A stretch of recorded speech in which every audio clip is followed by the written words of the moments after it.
Bonjour à toutes et à tous, bienvenue dans ce nouvel épisode de On va voir ce qu'on va voir. Je suis avec Maëlle, Luce, Jeanne et moi-même Charlotte et nous allons vous présenter les 4 films suivants: Vie privée, Dossier 137, Les enfants vont bien et Le gang des Amazones. Tu vois, le monde se divise en 2 catégories. Non, si. Oh! J'ai longtemps observé les humains. Moi, je crois qu'il faut que vous arrêtiez d'essayer de dire des trucs. Là, ça va faire du bruit. On fait des boulots qu'on déteste pour se payer des merdes qui nous servent à rien. Mais enfin, Didier, il est 3h du matin. C'est toujours illégal de pratiquer une autopsie sur quelqu'un de vivant. Si une fille qui se trouve devant un garçon et qui lui demande de l'aimer, C'était votre sœur. J'ai pas de sœur. On va voir ce qu'on va voir. Donc moi je vais commencer par vous présenter Les enfants vont bien, réalisé par Nathan Ambrisioni. Elle est partie où? J'ai l'impression que votre sœur, elle était à bout et qu'elle est partie. Suzanne? Ça ressemble plus à une disparition volontaire qu'à une disparition inquiétante.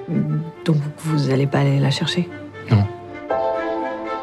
Qu'est-ce que ça veut dire? Pourquoi c'est à moi qu'elle confie les enfants? Donc c'est son 3e film et dedans on retrouve Camille Cotin, Monia Chokri, Juliette Armanet. Et ce film raconte l'histoire de Suzanne, accompagnée de ses 2 jeunes enfants, qui va rendre une visite impromptue à sa sœur Jeanne. Celle-ci va être totalement prise au dépourvu puisque non seulement elles ne se sont pas vues depuis plusieurs mois, mais en plus de ça, Suzanne semble comme absente. Et au réveil, Jeanne va découvrir le mot laissé par sa sœur, dans lequel elle annonce être partie. Cette disparition va laisser Jeanne totalement dépourvue, d'autant plus qu'elle va vite comprendre qu'aucune procédure de recherche ne pourrait être engagée, car Suzanne a fait le choix de disparaître. Donc déjà, j'ai trouvé que le sujet était très intéressant, parce qu'il est peu commun. En fait, on découvre que c'est totalement légal de disparaître et de laisser ses enfants, et qu'on ne peut juste rien y faire. Le fait de mettre les enfants au milieu de cette disparition permet de montrer le dilemme bouleversant dans lequel Jeanne, donc la sœur de Suzanne, se trouve, puisqu'elle est forcément à la fois triste de perdre sa sœur, mais en fait, elle est également désemparée et en colère de devoir s'occuper d'enfants dont elle n'a pas souhaité s'occuper. Et en plus, dans ce film, s'entremêle également l'ancienne histoire d'amour de Jeanne avec Monique, donc jouée par Monia Chokri. Et cette histoire, j'ai trouvé très pertinente puisque une fois qu'on a compris la raison de leur séparation, on comprend également les doutes de Jeanne vis-à-vis des enfants. Donc comme vous l'avez compris, j'ai adoré ce film, j'ai trouvé très touchant, avec quelques moments de légèreté grâce à l'innocence et la justesse des enfants. En plus, j'ai trouvé que les dialogues étaient très bien écrits, puisque en fait, ils sont très littéraires, mais à la fois, ils gardent le naturel du cinéma. Et en plus, je voulais vous parler d'une reco d'un film qui a une histoire assez similaire, le film Amanda, réalisé par Michael Hers avec Vincent Lacoste. Et pour moi, ces 2 films, ils se complètent parfaitement, puisqu'en fait, ils parlent du même sujet, donc le fait de devoir élever des enfants pas voulus. Mais la différence, elle se joue vraiment sur les raisons de ce changement brutal, puisque dans Les enfants vont bien, c'est la mère démunie qui décide de laisser ses enfants à quelqu'un de confiance, car elle ne supporte plus cette vie, alors que dans Amanda, ce changement, il n'est pas volontaire. La mère d'Amanda décède brutalement et va ainsi être confiée à son oncle de 25 ans qui, lui, n'est absolument pas apte à garder une enfant. Du coup, moi je vais vous présenter Dossier 137 qui a été réalisé par Dominique Moll et on retrouve Léa Drucker qui interprète le rôle de Sophie Bertrand. Nous sommes enquêteurs à l'IGPN, la police des polices. Nous enquêtons sur les fautes que peuvent commettre certains policiers. C'est une infirmière de l'hôpital qui m'a dit de venir ici pour porter plainte pour mon fils Guillaume. C'est à la manifestation de samedi, un policier qui lui a tiré dessus avec un flashball. Les flics là qui ont fait ça, vous les avez retrouvés? Donc j'ai trouvé ce film très intéressant. Bon, déjà c'est à propos de Sophie Bertrand qui fait partie de l'IGPN et c'est pendant les manifestations avec les gilets jaunes et donc il y a beaucoup d'enquêtes sur la police avec des cas d'agression policière sur les manifestants et donc là c'est Sophie Bertrand qui traite un cas d'agression de la part de la police envers un gilet jaune. C'était intéressant de voir ce côté un peu méconnu de la police. L'IGPN est un peu détesté par les policiers et aussi par les manifestants, parce que les manifestants les voient comme la police et la police les voit comme leurs ennemis. Donc c'était intéressant de voir ce côté-là et aussi l'impact de la vie professionnelle de Sophie Bertrand sur son fils et aussi le dénouement de sa relation avec sa mère, puisqu'on découvre petit à petit qu'il y avait un lien au début, mais comme on ne le savait pas au tout début du film, eh bien c'est un peu une révélation. Moi je suis d'accord avec toi par rapport au fait qu'on voit de l'intérieur l'IGPN, donc ça c'est important de le montrer.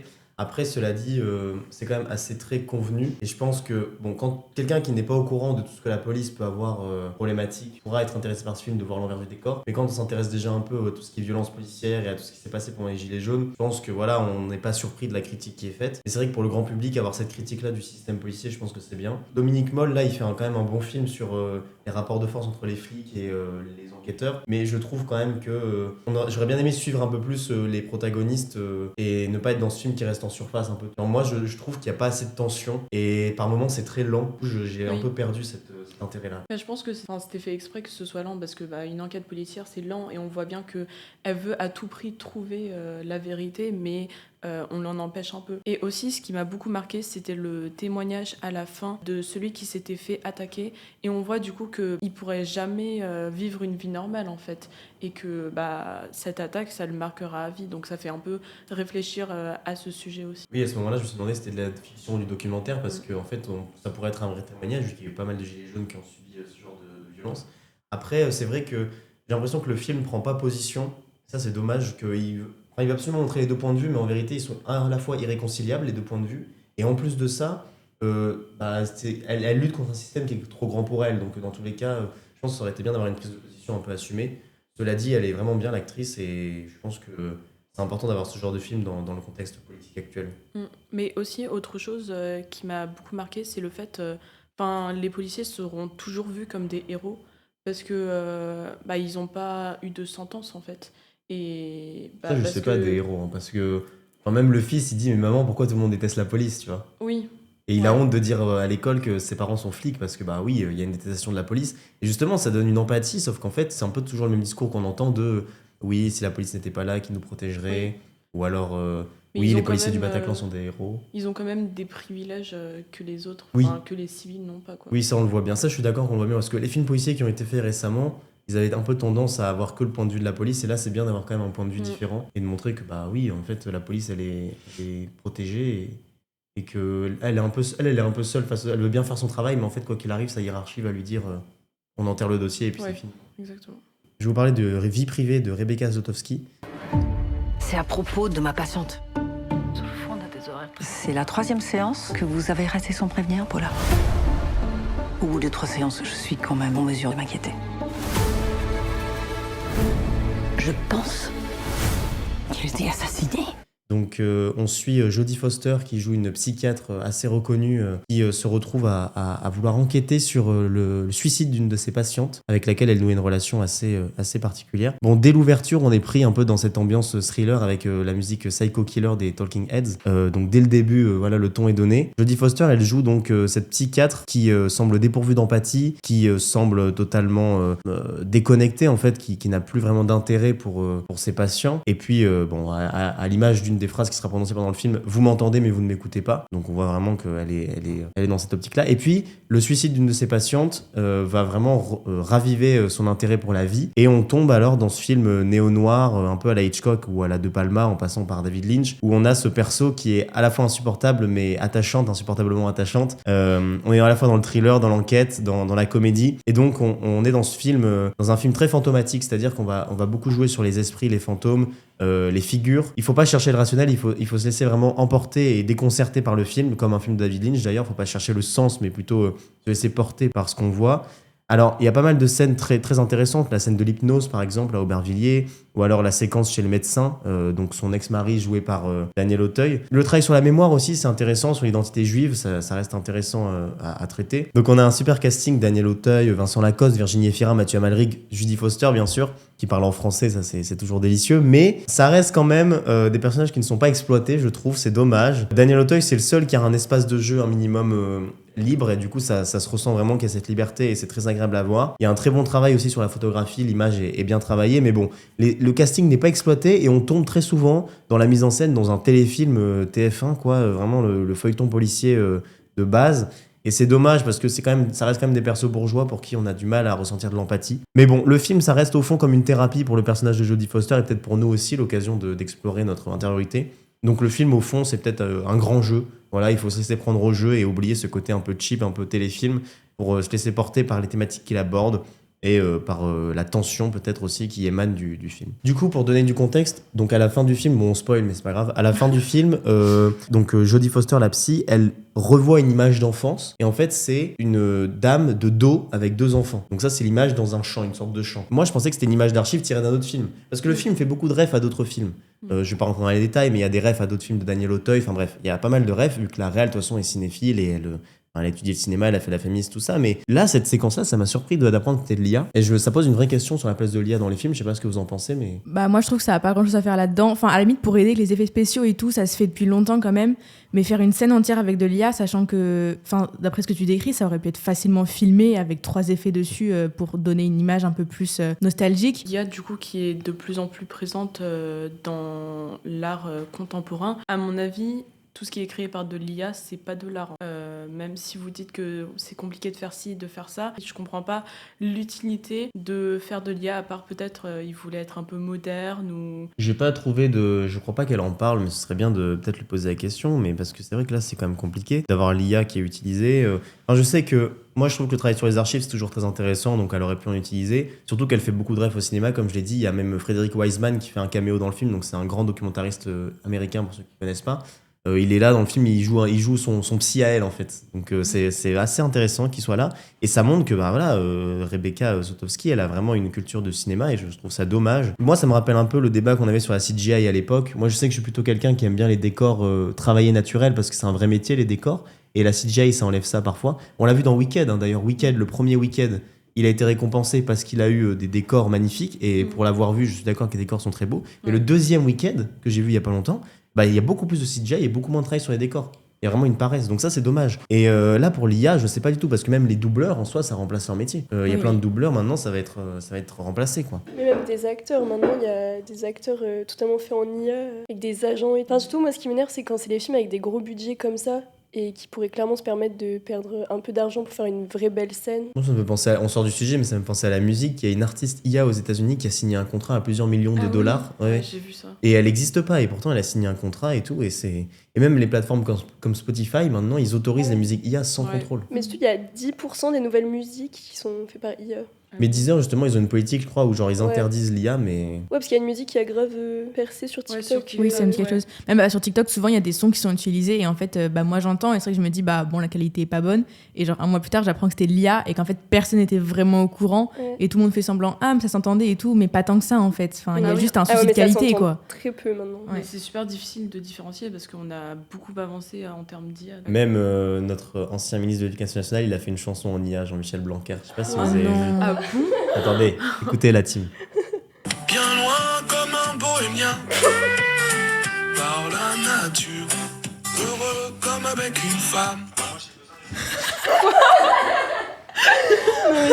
En plus, ça se voit que c'est de l'IA. Genre, lui, il est sur RTL, il est en mode oui, j'ai composé cette chanson, ça fait longtemps que j'en écris. Mais quoi? Ok, donc moi, la semaine dernière, je suis allée voir Le Gang des Amazones au cinéma. C'est un film qui est réalisé par Mélissa Drijard et donc il est sorti le 15 novembre dernier. On braque le Crédit Agricole. Qu'est-ce que tu racontes là? J'ai bien étudié le truc. En 2 minutes, c'est plié. Mais on n'existe pour personne. On est des meufs. Depuis quand des meufs ça braque? Inspiré d'une histoire vraie, Le Gang des Amazones, c'est l'histoire de 5 femmes en situation précaire dans les années 90 qui se sentent abandonnées par la société et décident que la seule manière de survivre financièrement, c'est de braquer des banques dans leur région. Elles se prennent au jeu et s'arrêtent qu'après avoir braqué un total de 7 banques lorsqu'elles se rendent compte que leurs actions ont des conséquences. Moi, j'ai adoré le film, je l'ai trouvé très bien écrit et réalisé.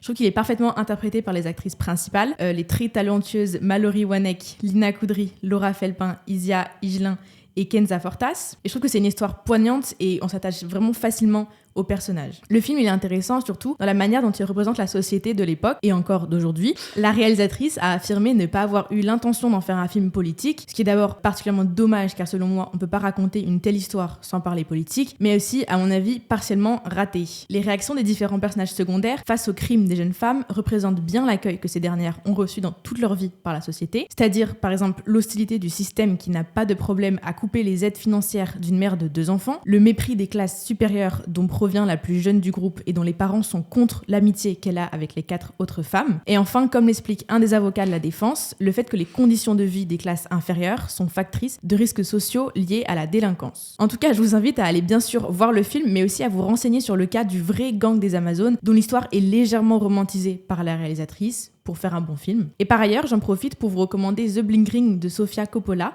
aussi inspiré d'une histoire vraie et qui raconte l'histoire d'un groupe d'adolescents, à l'opposé des personnages du film de Mélissa Drijard, puisque le groupe est issu des classes supérieures, et ces jeunes se mettent à cambrioler les maisons des stars du Hollywood des années 2000. Ce sont des histoires assez similaires, mais pourtant totalement opposées, puisque d'un côté, on a la bourgeoisie californienne qui cherche juste à s'amuser, et de l'autre côté, des jeunes femmes qui voyaient ces braquages comme la seule solution pour subvenir à leurs besoins financiers. Enfin, je trouve ça un peu compliqué de faire un film comme ça, mais de ne pas avoir une visée politique, parce que c'est très politiquement placé. Enfin, on dénonce un peu ça. Mais c'est vrai que je suis d'accord avec toi, tu peux pas parler d'un truc qui est vraiment centré sur les problèmes qu'on a dans notre société. Ne pas vouloir faire quelque chose de politique, c'est ridicule. Et puis de toute façon, en fait, même si elle le voulait pas, comme j'ai dit, c'est forcément un peu politique, même si selon les spectateurs, ça ne l'est pas suffisamment. Mais il y a aussi un peu un aspect de pas vouloir prendre de risques. Moi, j'ai vu une review qui disait que apparemment, elle laissait pas trop de place à la vraie histoire des filles, et les femmes ont découvert le film apparemment. Elles ont pas eu leur mot à dire, et du coup, elles apparaissent même pas dans le générique ou des trucs comme ça. Du coup, je me demandais ce que t'en pensais. Est-ce que tu trouves que du coup leur histoire a été effacée, enfin comment est-ce que ça a été mis en scène en fait dans le film? Du coup, moi ce que j'ai vu de leur vraie vie, par exemple les sentences que les femmes se prennent dans le film, je crois qu'elles sont un peu différentes de ce qu'elles sont vraiment prises dans la vraie vie, parce que j'ai pas trop compris l'intérêt de faire ça du coup. Mais après, est-ce que le vrai gang des Amazones est réellement effacé du film? Je suis pas forcément d'accord, parce que pour le coup à la fin il y a une sorte de générique, il y a du texte qui indique que telle personne elle a fini au bout de 5 ans et ensuite elle est devenue, elle a fait telle profession, etc. Et qu'il y a quand même un message qui dit que encore aujourd'hui elles ont du mal à se faire accepter dans la société, parce que même avant les cambriolages, forcément c'était compliqué, mais après quand tu sors de cette cambriolage de banque, c'est un peu compliqué forcément encore plus de se faire accepter pour trouver une profession, etc. Ah oui, et que aussi il y a eu des critiques comme quoi du coup oui, le film était beaucoup trop romantisé par rapport à une histoire qui est concrètement assez négative, et qu'on peut pas en faire un film beau et non politique, c'est quand même un peu déplacé. Mais moi personnellement ça m'a pas empêché d'aimer le film, parce que du coup je suis allée voir le film pour le film et pas par rapport à l'histoire vraie que je connaissais pas du tout avant. Merci de nous avoir écoutés dans ce nouvel épisode de On va voir ce qu'on va voir. J'espère que l'épisode vous a plu. On vous invite à le partager et à le noter sur les plateformes. N'hésitez pas à aller écouter les anciens épisodes et à vous rester connectés pour les suivants. Merci!